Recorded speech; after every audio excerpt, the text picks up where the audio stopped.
At the moment, and until this legislation goes through, the City of Melbourne is in charge of the park, and their policy has long been to phase the parking out, but they're being prevented by the state government.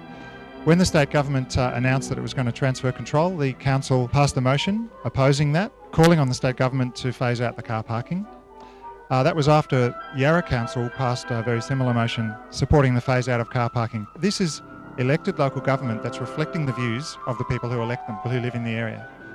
What will the people's influence on the MCG Trust be? Well, zero. The MCG Trust is appointed by the government. I think they're accountable to the government in the form of an annual report. Operationally, they meet once in a while, but operationally the Melbourne Cricket Club will run it, and it'll run it to their objectives. The Melbourne Cricket Club is totally unaccountable to the public. They don't know how to run a consultation, and their version of consultation is come and we'll tell you what we're doing. You know, they haven't the experience of public administration. You know, it's a disaster from that point of view, and it's a disaster for the future of the park. And it just clearly establishes the government's intentions. I think the one good thing you could say about the legislation is that it's made it very clear to everybody in the community that it's the state government which is running the car parking. Previously, people were confused by the council's role. And what sort of damage does car parking do to the park? Even in good years, such as we had up until about 12 years ago when there was some rainfall, the car parking the football season turns the park into a big sea of mud. You know, they're parking the cars on grass and the cars chew it up. The last 10 years have been drought years. The park used to have sprinklers on the grass. Now there's underground irrigation of the trees only.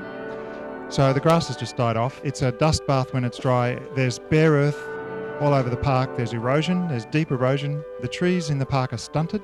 You've only got to compare them with the trees in the nearby Fitzroy Gardens. So even when the cars aren't there, the park is severely degraded for its proper use. Well, I understand that the MCG has a master plan which claims to make improvements to the park and make it sustainable and long term. Do you think this is achievable? Yes, the Melbourne Cricket Club prepared a master plan in secret, and they're now claiming to consult about it. I don't think any of the consultations have achieved any change to their secret master plan at all. They claim that they will use the sewer mining water to provide more water to the park. That will help. They claim that they'll keep the cars away from the trees better, but they also will be under immense pressure to park more cars in the park.